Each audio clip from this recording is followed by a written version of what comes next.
চলে এলাম সানডের first video নিয়ে। প্রচুর মিলিয়ে মিশিয়ে কথা বলার আছে। কালকে আমার কাছে অনেক কমেন্টের স্ক্রিনশট বলো অনেক চলে এসছে কারোর লাইভের, যাকে আমি সত্যি করেই আমি নিজে এতটা সারাদিনে ব্যস্ততার মধ্যে দিয়ে কাটে যে সত্যি করে অনেকে আমাকে রিকোয়েস্ট করে, আমার ভালোবাসার মানুষরা, যে দিদি লাইভে এসো না। বিশেষ করে দেবারতী তো একেবারে রাজ্যের মাসি পিসির সাথে আমাকে গন্ডগোল করে, বড় বিচ্ছু দেবারতী, এরকম অমৃতাও, এরা সবসময় চায় আমি লাইভে আসি, মানে ওরা এটাকে মনে করে সরাসরি একটা কন্ট্যাক্ট। তা সত্যি করে মানে এত কিছু করার পর একটা টাইম নির্ধারিত সময় নিয়ে লাইভে আসতে হবে। এলাম আর চলে গেলাম 10-15-20 মিনিটের, এটা হয় না, ভিডিওতে হয়, যার জন্য মানুষ কিন্তু ভিডিও করে লাইভের থেকে। হ্যাঁ, অনেকে করে সরাসরি কথোপকথন হয়, তার মনের ব্যক্ত করে কথা ইনস্ট্যান্ট, তা আছে এরকম অনেকেই আছে, কিন্তু আমি পারি না, যার জন্যে আমি অন্যদিকে মনোনিবেশ করি, মানে ওয়াইটি ছেড়ে। তা সেখানে আমি কিছু বলবো, তার আগে একটু ইন্ট্রো দিয়ে নিই। হ্যালো বন্ধুরা, কেমন আছো? আশা করি তোমরা ভালো এবং সুস্থ আছো, আমিও বেশ ভালো আছি। Happy Sunday. Happy Sunday. ওয়েদারটা সকালবেলা ভালো ছিল, এবার রোদ উঠছে, কিন্তু বুঝিয়ে দিচ্ছে আসছি তেরে ফুরে। তা চলো মেন কোর্সে যাই। দেখো, দালালের ভিডিও দেখলাম। দালাল ভীষণভাবে অনেস্ট একটা পার্সন, যে কারো ক্ষতিই চায় না, কিন্তু নোংরামিতে হেল্প করতে বেরিয়ে যায়। একটা সংসার ভাঙার থেকে বিরত নিজেকেও রাখে না, তাকেও রাখতে দেয় না। তো এইরকম অনেক কিছু আমরা প্রমাণ হিসাবে পেয়েছি। এখন এরকম বাকলিং মার্কা কথা বললে হয় না। হ্যাঁ, যেটা আমরা ডে 1 বলেছিলাম, যার মেয়ে 5 বছরের সংসার করে মাথার উপর গিয়ে এরকম বসে থাকে, তার মায়ের ফুর্তি আসে কি করে? এটা তো অবশ্যই করে না। আজকে 80% দোষ দিচ্ছে তার পরিবারকে। আর আমরা সেটা ডে 1 থেকে বলেছিলাম যে বাবা মা কি করে রাতের শান্তির ঘুম ঘুমায় রে ভাই? ঘুমই তো আসবে না। মাথার উপর এরকম বিবাহিত মেয়ে সংসার ফেলে, সংসার ভেঙে চুড়ে দিয়ে যেখানে তার সন্তান রয়েছে, সে কি করে আসে? এটা তো সিভিক সেন্স বা একটা জেনারেল একটা ব্যাপার, যে সমাজে কি করে এরা মুখ দেখায়। যদিও এদের এইসব কিছু যায় আসে না, যাকে সেটা ও বলছে, কিন্তু এটা আমরা ডে 1 থেকে বলছি। বরঞ্চ ও লেগে পড়ে গেছিল ময়দানে, ওর মা বাবাকে নিয়ে বলা হচ্ছে। আরে ওর মা বাবা যেটা করেছে, যেটা মানুষে দেখছে, সেটা নিয়ে বলা হয়েছে, কিন্তু বাচ্চার ঠাম্মি বর্দা তাদের কোনো রকম নোংরা আমরা দেখিনি আজকের দিন পর্যন্ত। মানে ওর বর্দা কিভাবে কাজ করছে, সবসময় নিজেকে কাজে ব্যস্ত রেখেছে। সে জোয়াল খাটুক আর শ্রমিক খাটুক বা যাই খাটুক, যেটা দালাল আবার খুব সুন্দর করে বিশ্লেষণ করতে পারে, ও সম্পর্কগুলোকে যেখানে নিয়ে যায় না, আর ওকেও বলবে মানুষে এই জন্য কোনো সম্পর্কে বিলং করে না, বিলিভও করে না। বাপের শ্বশুরবাড়ির ক্ষেত্রে বলছি। আজকে আমি সেই সব ভিউয়ার্সদের উদ্দেশ্যে বলবো, যারা যদি মনে করো যে আমার কমেন্ট বক্সে আসবে, অবশ্যই করে ওয়েলকাম। তাদের বিরত থাকতে আমি বলতে পারি না, কিন্তু তাদের বলবো 2 নৌকায় পা দিয়ে চলাটা খুব কিন্তু নিজের পক্ষে নিজের জন্য ক্ষতিকারক। ঠিক আছে? বিশেষ করে রীনা দাস, তুমি আমাকে বলছো বাচ্চার বাবার নাম ধরতে, আর কারোর লাইভে গিয়ে বলছো 2.0-কে আমি ছেড়ে কথা বলি না। রিয়েলি? আমাকে ছেড়ে কথা বলার মতন আমি কাউকে সুযোগ দিই না, মাথায় রেখো। বাচ্চার বাবাকে যা যা দেখেছি তাই তাই তুলে ধরেছি, এইটার থেকে বিরত আমাকে কেউ আর রাখতে পারবে না, মাথায় রেখো। ঠিক আছে রীনা দাস, তোমায় বলছি 2.0 কেন নাম নেই? আমার এখানে এসে তো খুব কপচাও, এমন এমন স্পিচ দাও সত্যি করে, তাই না? তাহলে আমি যা যা দেখেছি তাই তাই বলবো, আর যা যা দেখিনি কেউ যদি সেটা চাপিয়ে দেয়, সেটার এগেনস্টেও আমার কথা থাকবে। যেমন দালালের এগেনস্টে আজকে আমার কথা আছে। তা তোমায় বলবো, তুমি বাধ্য নও আমার এখানে আসতে। তুমি তোমার মনের মতন করে তোমার মন সায় দেবে, সেটা করবে, কিন্তু অন্য জায়গা গিয়ে ভুল বোঝানোর বা ভুল শোনানোর বা ভুল ব্যাখ্যা দেওয়ার কোনো রকম মানেই হয় না। কালকে আমাকে এসে বলছে দেখো দিদি দেখো, আমি তো অবাক। তাই যারা নাম নিতে পারে না তাদের প্রবলেম আছে, কারণ তাদের সাথে আমি কোনো সমস্যা তৈরি করিনি, তারা এখন 2.0 বলে। দেখছো না আরশের ভিডিওতে? আরশ নিজেই বলছে যে আমার কাছে ফোন করে করে বলতো তুমি ওই কল রেকর্ডটা দাও। আজকে কি বলছে? ও 2.0 তাহলে ফোনাফোনি করছে। হ্যাঁ, ফোনাফোনি করে অরিজিনাল ফটোটাও চেয়েছি, বলেছে দেবে। আমি ভাবি এরা চোখ পাল্টি খায় যখন নিজেদের স্বার্থে ব্যাঘাত ঘটে, যখন নিজেরা তাদের ব্রাত্য করে দিয়ে কিছু বক্তব্য রাখবে তখন, তাই না? ফোনাফুনি, আবার ফোকলার মতন মানুষের সাথে ফোনাফুনি। অ্যাকচুয়ালি ওই যে বললাম না যে সীমিত পরিধির মধ্যে থাকলে তার বাইরে যদি তুমি না যাও তাহলে তুমি অনেক খবর থেকে মানে ডিটাচ থাকবে। লেটস প্রোটেস্ট, সে বলেছে বিরিয়ানি খেয়েছে, এবার সেখানে আমার মনে হয়েছে যে এতজন খেয়েছে, বা আমার কাছেও খবর আসছে, আমি নক করে ফোনালাপ করে কারোর থেকে সংবাদ নিতে যাইনি। এটা আমি পরিষ্কার করে দিলাম। আমার পিছনে কুটকচালি বা পরনিন্দা পরচর্যা করো গিয়ে আমার কিছু যায় আসে না, তাহলে আমি সামনের দিকে এগোচ্ছি এটা বোঝা যায়। কিন্তু কেউ আমাকে বোঝাতে আসবে না বাচ্চার বাবার সম্পর্কে কি বলবো কি বলবো না, বাচ্চার বাবার নাম ধরবো কি ধরবো না।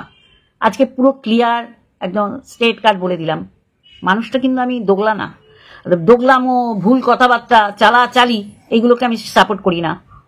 অনেক মানুষ এসে বলে তোমার কমেন্ট বক্স আলোকিত করে এমন মানুষরা কিন্তু দোগলা আছে, আমি কোনো কর্ণপাত করি না, কারণ আমি এমন কিছু করি না যে তারা আমাকে ভাঙিয়ে খেতে পারবে বা আমাকে নরকে নিমজ্জিত করতে পারবে। আমি আমার জায়গায় ঠিক আছি, এটা আমি তাদের উদ্দেশ্যে বললাম যারা খেলার চেষ্টা করছো, পিটপিটে খেলার চেষ্টা করছো, তাদের উদ্দেশ্যে বললাম। ভীষণ স্পষ্টবাদী, শুনতে খারাপ লাগবে কিন্তু এইটাই পরবর্তীকালে নিজেরা বলবে হ্যাঁ ঠিকই বলেছিল। চলো বেশি ভাও না দেয় ভালো, এদের জন্য, এদের আমার চেনা হয়ে গেছে, কিছু হাতে গোনা, আমি তাদের পুরো পরিষ্কার চিনে গেছি কালকে এই কমেন্টগুলো স্ক্রিনশট আসার পর। চলো আজকে দালালকে ক্যাথার পক্ষ হয়ে বলতে গিয়ে বাচ্চার বাবার এগেনস্টেও কিছু বলতে হচ্ছে, তা যেইখানে সত্যি করে তুলে তুলে একদম পয়েন্ট আউট করে সময় নির্ধারিত করে যেগুলো বলেছিলাম সেগুলো কেউ আমাদের ভুল ধরাতে পারিনি। এক্স্যাক্টলি তাই, একেবারে মানে কি বলবো, ধ্রুব সত্যের মতন, ভোরের আকাশের মতন নির্মল স্বচ্ছ আলোকিত আমরা তুলে ধরেছিলাম। কিন্তু লেকিন দালাল যেটা কালকে বলেছে সেটা আমি সহমত পোষণ করতে পারলাম না, কারণ মাম্মামের মটাই উচ্চারিত হয়নি। এইগুলো হচ্ছে জাস্ট আই ওয়াশ করা, মানে ক্যাথার এত নোংরা বাইরে চলে আসছে, মানে শরীর ধলা হলে মনও যে ধলা হবে সেটা কিন্তু নয়, আর সেটা প্রমাণ দিবানিশি দিয়ে যাচ্ছে কিন্তু আমাদের ক্যাথা সুন্দরী, এদের কথায় খুব সুন্দর। হ্যাঁ, সুন্দরের যা করছে মা মাসি 108 বার, জোর করলে আরো 2 বার, বোঝাই যাচ্ছে যে জামা পাল্টানোর মতন এখন মানে বয়ফ্রেন্ড পাল্টাচ্ছে। আর বয়ফ্রেন্ড বলবো না, এটাকে কি বলবো বলো তো, হ্যাঁ, স্বামী থাকতে আবার একটা স্বামী জোগাড় করা, বয়ফ্রেন্ড বলবো না, বা লিভিং এ আছে বলবো না, তাহলে এতদিন লিভিং এ আছে ওরা, এটা বলেছি মানে ভুল বলেছি, মানে বিয়ে করে ল্যাটার দিক থেকে ল্যাটা একদম সাচ্চা ছিল, কিন্তু ল্যাটা কান টানলে মাথা আসবে, তোমার পরিবারের লোকজনকে টানা হবে গো, যতই তুমি বিরিয়ানি পার্সেল করে দাও সোনা হোটেল থেকে, না এটা কারো থেকে ফোন আলাপ করে করতে হয়নি, এইগুলো সরাসরি চলে আসে। কারো ওই কি বলবো এটাকে, ইলেকট্রনিক্স গুডস দোকানে ফোন করতে হয় না, কারো একে ওকে তাকে ফোন করতে হয় না, আরসকেও ফোন করতে হয় না, আমাদের কাছে চলে এসছে। এটাকে কখনোই ফোন করা করে না, ফোনাফুনি না, বলে না আর কিছু পাচ্ছি না, না ওর পটিনটাই নাড়াঘাটা করি, কারণ ও তো আর কিছুই দিচ্ছে না, পটির মধ্যে দেখি কি খেয়েছে। তা বলবো দালাল যা বলছে সমস্তটাই ভুল বলছে, চোখ তো অবশ্যই করে রাখা আছে, যখন যেটা দেয়ার দেব, আর সেইগুলো দিয়েছি, তার কারণে ওইগুলো এডিট হয়েছে বাচ্চার বাবার তরফ থেকে। তাহলে বাচ্চার বাবাকে যখন ধরা পড়বে তখনই তুলে ধরবো, তাকে বিনা কারণে নগ্ন করার আমার কোনো ইচ্ছা নেই বা পরিকল্পনা নেই। কিন্তু দালাল একদম না, ক্যাথা যে বড় সতী সেটা তোরা দিনের পর দিন বোঝাবার চেষ্টা করেছিস, আর সেই সতী একদম ধসে পড়ে গেছে, সেটা ফোকলা নিজে বলেছে। এরপর তো আমরা ভেবেইছিলাম বসিরহাটে একটা সতী পীঠ রচনা হবে, সেটা হচ্ছে ক্যাথার নামে, তাই না দালাল? কত ভুল বকবি, সেই দিনেও তুই সাপোর্ট করেছিলি সেটা অনৈতিক অসামাজিক আইন বিরুদ্ধ কাজকে।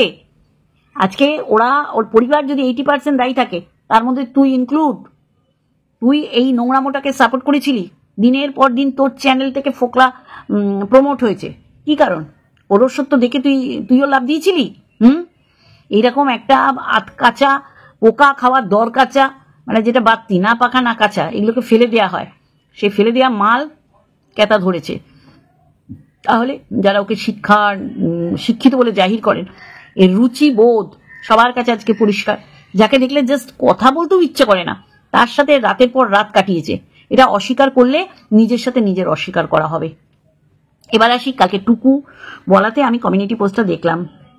হ্যাঁ, আমি এটাকে সমর্থন করি না, কারণ এইটা তুলে দিয়েছে নিশ্চয়ই বাচ্চার বাবা, আর বাচ্চার বাবা ঠিক জায়গাটুকুই তুলে দিয়েছে যেখানে ক্যাটাকে খুব ইজিলি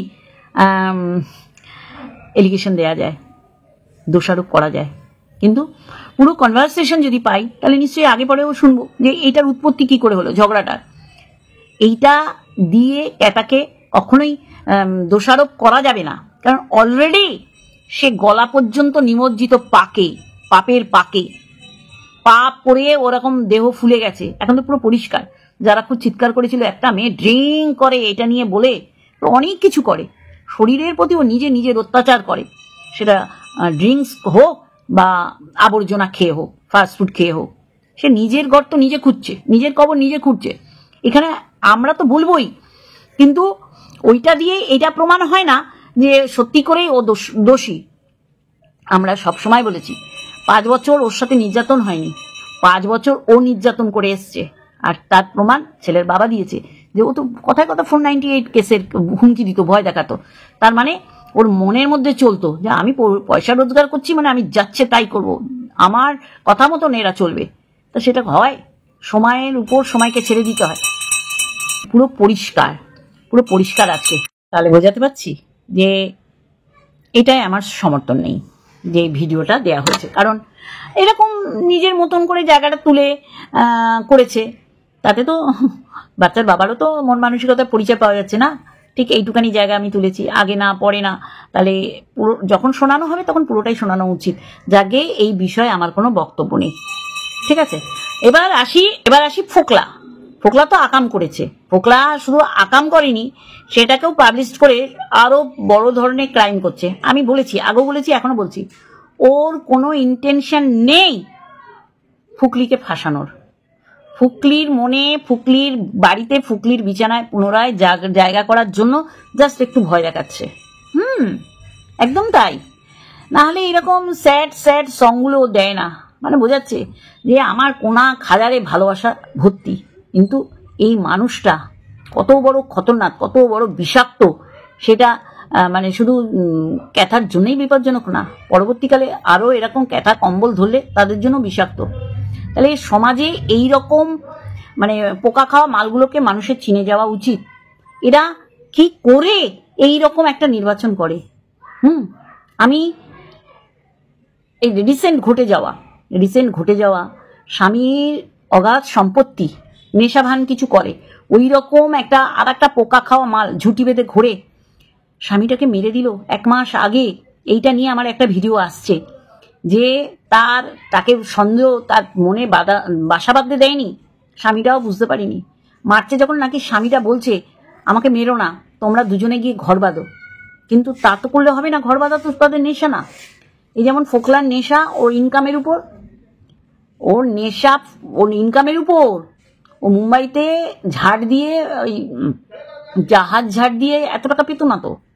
সে জায়গায় দাঁড়িয়ে একটা সোনার ডিম পাড়া হাঁস তাকেও ভোগ করার জন্য এবং তার টাকাও ভোগ করার জন্য সে চলে এসছে ওয়েস্ট বেঙ্গলে। এই হচ্ছে টাকার নেশা।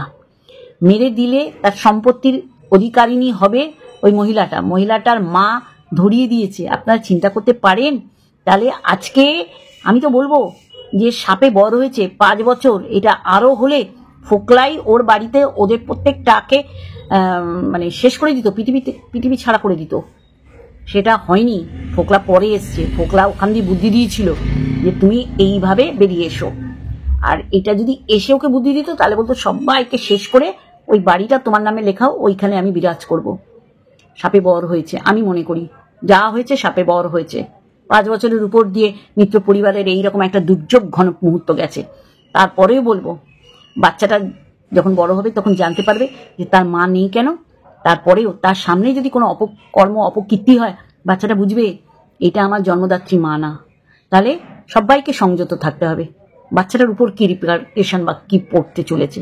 চলো এইটুকানি বললাম। অবশ্যই করে আমি তাদের উদ্দেশ্যে আর একবার বলে যাচ্ছি যে 2 নৌকায় পা দিয়ে চলা ভালো না, ঠিক আছে? আমি ভীষণভাবে স্ট্রেট ফরওয়ার্ড। চলো, লাভ ইউ অল।